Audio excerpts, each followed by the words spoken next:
Parce que apprivoiser ses émotions, c'est quelque part se réconcilier avec ce qu'on aime.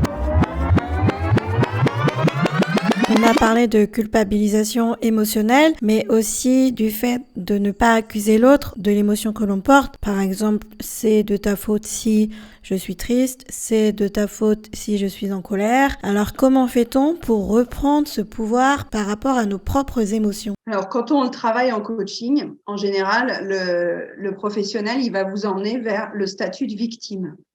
Ça veut dire que pendant un moment, on a besoin de ce statut de victime. On doit se sentir victime et ça peut durer 1 an, 10 ans, suivant la personne. Il faut qu'elle se sente d'abord reconnue comme victime. Donc, reconnue comme victime de cette adoption, de ce vol d'enfant, de cette situation professionnelle, pour après se dire, OK, ben maintenant que j'ai bien été reconnue comme victime, qu'est-ce que je fais? Parce que je peux très bien rester et me lamenter pendant des années en disant c'est la faute de mon patron, c'est la faute de ma mère, c'est la faute du pays, c'est la faute du régime en place et du président. Je peux. Et il y a des gens qui ne sortiront jamais de la plainte. Donc, c'est leur droit. Par contre, vous, quand vous entendez des gens se plaindre H24 et exprimer leur colère H24, puisque l'indignation, les syndicats, la colère, pour moi, ça vient de ce statut de victime. On reste victime et on se dit « Ah, ben, on n'y arrive pas, on n'a pas les moyens, on ne peut pas agir. » Parce que essayer et voir que ça pourrait avoir des effets, ça veut dire nous sortir de ce statut de victime qui est malheureusement confortable.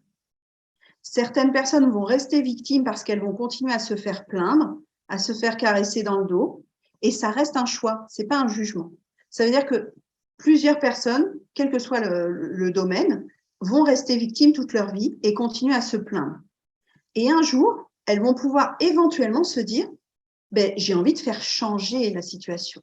Et pour la faire changer, le switch dont tu parles, c'est de se responsabiliser en disant oui, je l'ai vécu, oui, j'en ai souffert, et sur quoi, enfin, je vais prendre ma souffrance, je vais bien tout tasser et je vais monter dessus pour aller voir ce qu'il y a derrière le mur. Sinon, je peux rester avec ma souffrance derrière le mur et je peux continuer à ruminer. Il y a des tas de gens sur la planète qui continuent à ruminer, à dire la guerre, c'est pas bien, la guerre, c'est pas bien. Oui, la guerre, c'est pas bien. Mais au quotidien, qu'est-ce qu'on peut faire comme petites actions pour reprendre un tout petit peu de responsabilité?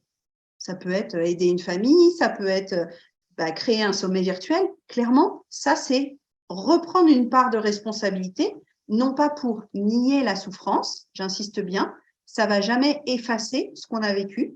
Ça veut dire que la colère que j'ai contre telle ou telle association ou tel homme que j'ai rencontré, elle est encore là.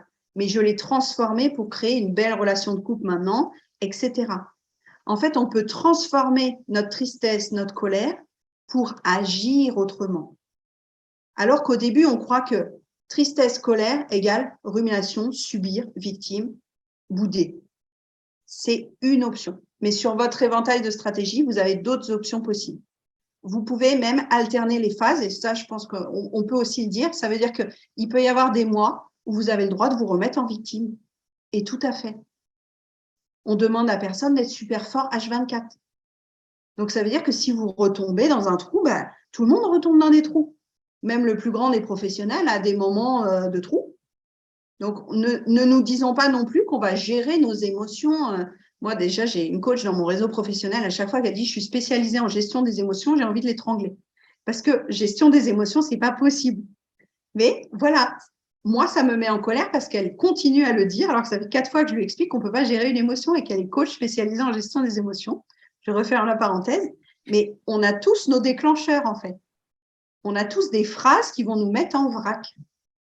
Et ça veut dire qu'un professionnel qui va vous sortir cette phrase-là, alors que cette phrase-là, c'est un déclencheur pour vous parce que votre ex-mari la disait, eh bien, ce professionnel, d'un coup, vous allez le regarder autrement parce qu'il a utilisé un déclencheur. Donc, il faut juste être conscient qu'on se promène avec nos valises, on se promène avec nos déclencheurs, on se promène avec nos besoins qui clignotent et on se promène avec nos braises.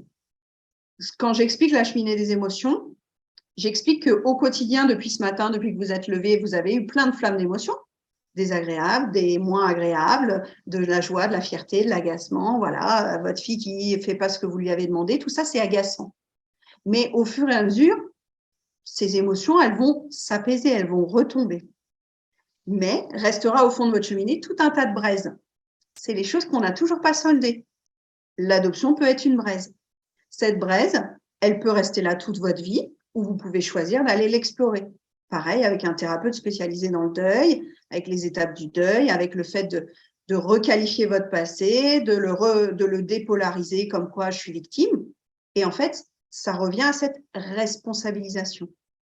On peut se dire, j'ai 8 braises dans ma cheminée des émotions, mais je ne veux pas aller les voir. C'est un choix.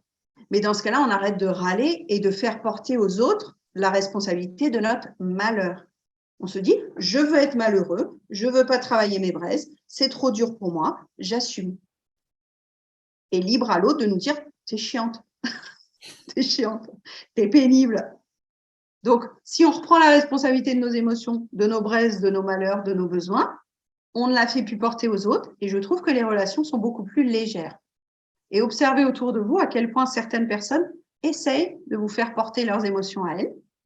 Et de la même façon, parfois nous, on essaye de faire porter nos émotions aux autres encore. Parce que c'est dur de ne pas le faire.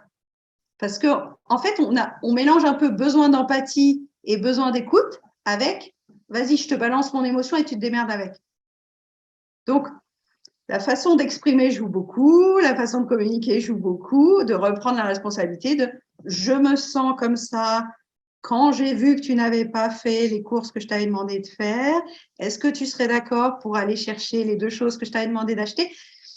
Voilà pourquoi la communication non violente, elle peut être à l'origine de votre transformation parce qu'elle va vous permettre de mieux connaître vos besoins et vos émotions, mais en plus, elle vous permet d'éviter de faire des conférences scientifiques aux gens autour de vous.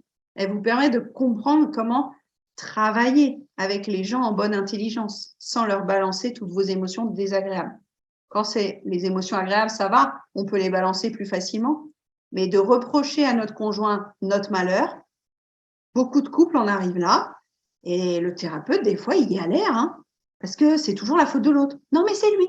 Non, mais c'est lui. Non, c'est pas lui. C'est une façon que vous avez de relationner avec cette personne-là. Donc, de la même façon que certains rejettent vos émotions, certains rejettent leurs émotions sur vous, essayez de voir, juste la semaine qui vient, est-ce qu'à un moment, vous, des fois, vous balancez votre émotion sur quelqu'un? Et on le fait encore, c'est humain. Cette semaine, dans le podcast Le Journal d'une adoptée, on parle émotion. Pourquoi on s'est coupé de nos émotions, comment s'y reconnecter sans trop souffrir, avec Séverine Face, spécialiste des émotions. Alors surtout, on n'hésite pas, on partage cet épisode et le podcast, ça va sûrement être utile à beaucoup de monde. Merci et à bientôt.